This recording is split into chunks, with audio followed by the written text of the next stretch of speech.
বিশ্বনবী কিয়ামতের দিন শুধু কাঁদতে থাকবে। আকাশের জলজলে সূর্যটা মাথার কাছে চলে আসবে, মাথার মগজগুলো ভাতের মাড়ের মতো গলে গলে নাকের ছিদ্র কানের ছিদ্র দিয়ে বেয়ে বেয়ে পড়বে। তৃষ্ণায় ক্ষুধায় জিহ্বাটা বের হয়ে কুকুরের মতো নাভিস্থল পর্যন্ত ঝুলতে থাকবে। জমিনটারে তামার জমিন বানিয়ে দেয়া হবে। সবাই শুধু বলবে ইয়া নাফসি ইয়া নাফসি, আল্লাহ তুমি আমারে বাঁচাও। ওলিরা বলবে ইয়া নাফসি, শহীদরা বলবে ইয়া নাফসি, নবীরা বলবে ইয়া নাফসি, উম্মত বলবে ইয়া নাফসি। সবাই বলবে আল্লাহ তুমি আমারে বাঁচাও, আল্লাহ তুমি আমারে বাঁচাও, আল্লাহ তুমি আমারে বাঁচাও।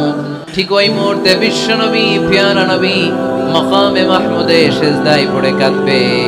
তিনি ইয়া নাফসি না বলে চিৎকার করে কেঁদে কেঁদে বলবে উম্মতি উম্মতি রাবলি হাবলি উম্মতি, ও রব আমার উম্মতকে তুমি বাঁচাও। পুরো কিয়ামত জুড়ে চিৎকার ইয়া নাফসি আল্লাহ আমারে বাঁচাও। বিশ্বনবী বলবে ইয়া উম্মতি আল্লাহ উম্মতরে বাঁচাও। সুবহানাল্লাহ পড়বেন না? বিশ্বনবী মাথা তুলবেন না। রব্বুল আলামিন সাইয়েদনা জিবরাইল আলাইহিস সালামকে পাঠাবেন, জিবরাইল যাও নবীকে জিজ্ঞেস করো ইয়া নবী আল্লাহি মা ইউবকি, কেন আপনি কাঁদেন? বিশ্বনবী মাথা তুলবেন না, সিজদারত অবস্থায় উত্তরে বলবেন উম্মতি উম্মতি, আল্লাহ আমার উম্মতের কি হবে আপনি বলেন, আমার উম্মতরে আপনি বাঁচান। সাইয়েদনা জিবরাইল এসে বলে ও মাবুদ আপনার নবী বলে উম্মতের কি হবে, উম্মতের কি হবে? আল্লাহ বলেন জিবরাইল আমার নবীরে যে বলো ইন্না সানুরদিকা ফি উম্মাতিক ফালা নাসু। আমি আমার নবীর দুনিয়ার বুকে যখন মন খারাপ ছিল তখন যেমনি মন ভালো করে দিয়েছি, আজকেও আমার নবীর উম্মতের ব্যাপারে এমন একটা ঘোষণা আমি দেব, এই ঘোষণা শুনে আমার নবী খুশি হয়ে যাবে। সারা দুনিয়াতে দুনিয়ার বুকে নবী যখনই পেরেশান, নবীর মন খারাপ, আমি যেমনি মন ভালো করে দিয়েছি, আজকেও এই কিয়ামতের ময়দানে নবীকে এমন ঘোষণা শোনাবো, এই ঘোষণা শুনে আমার নবী খুশি হয়ে যাবে। চিল্লায় পড়তে হবে আল্লাহু আকবার। আল্লাহ তখন বলবে নবী মাথা তুলেন, মাথা তুলেন, ইরফা রাসাক, নবী মাথা তুলেন, সাল তু'তা, আপনার কান্না আমার সহ্য হয় না, সাল তু'তা, যা চাবেন তাই দেব। ইশফা তুশাফা, যার ব্যাপারে আপনি আজকে সুপারিশ করবেন তার জন্য আমি সুপারিশ কবুল করে নেব। ওয়াসাউফা ইউতিকা রাব্বুকা ফাতারদা, নবী এমন এমন জিনিস আপনারে দেব আপনি খুশি হবেন। তারপরও নবী খুশি হবেন না, নবী অস্থির হয়ে থাকবেন আমাদের জন্য একটা পতাকা নিয়ে, আমাদের সবাইকে নিয়ে আমার নবী পেয়ারা নবী জান্নাতের দরজার মধ্যে একটা ধাক্কা দিবেন, করেন আল্লাহু আকবার। জান্নাতের রক্ষী ফেরেশতা বলবে মান আনতা, আপনি কে?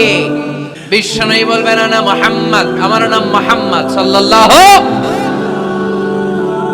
মুহাম্মদ শোনার পরে গার্ড অফ অনার দিয়ে বিশ্বনবীর জন্য জান্নাতের বিশাল দরজাগুলো খুলে দেয়া হবে। আর জান্নাতের ফেরেশতারা বলবে নবী গো, জান্নাত সৃষ্টির পর থেকে আজ পর্যন্ত আমরা দাঁড়িয়ে আছি, কবে আপনি জান্নাতে ধাক্কা মারবেন আর আপনার জন্য জান্নাতের দরজা খুলে দেব। আপনার আগে যেন কারো জন্য জান্নাতের দরজা খোলা না হয়, এ ব্যাপারে আমাদেরকে কঠোর নির্দেশনা দিয়েছে কে? বিশ্বনবী লক্ষ লক্ষ কোটি কোটি উম্মতে মুহাম্মাদীকে নিয়ে সেদিন জান্নাতের ভেতরে যখন ঢুকবেন তখন বিশ্বনবীর মনটারে খুশি করে দিবে কে? ওয়ালা সাউফা ইউতিকা রাব্বুকা ফাতারদা, নবী হে এমন এমন জিনিস আপনারে আমি দান করব, আপনি খুশি হয়ে যাবেন। তার মানে মন খারাপ হলে নবীর মন ভালো করে কে? জোরে বলতে হবে। আপনারা ঘুমিয়ে গেছেন, ঘুম ধরছে, কষ্ট হচ্ছে, জিমায়ে পড়েছে মুসলমান, চিল্লায় পড়েন লিল্লাহে তাকবীর, লিল্লাহে তাকবীর, লিল্লাহে তাকবীর। এরপরে নবীর আল্লাহ স্মরণ করায় দিচ্ছেন আলাম ইয়াজিদিকা ইয়াতীমান ফাআওয়া ওয়া ওয়াজাদাকা যাল্লান ফাহাদা। নবী গো, আমি কি আপনার ইয়াতীম পাই নাই, তারপরে আমি কি আপনার লালন পালনের ব্যবস্থা করি নাই? সুবহানাল্লাহ পড়েন। আমার নবী ইয়াতীম হয়ে বড় হয়েছে, জানেন? ইয়াতীম হয়ে লালিত পালিত হয়েছেন। তিনি যখন মায়ের পেটে বিশ্বনবীর বাবাকে নিয়ে গিয়ে তুলে নিয়েছে কে? 6 বছর বয়সে মাকে তুলে নিল কে? দাদা আব্দুল মুত্তালিবের কাছে লালিত পালিত হলেন। 8 বছর বয়সে দাদাকেও নিয়ে গেল কে?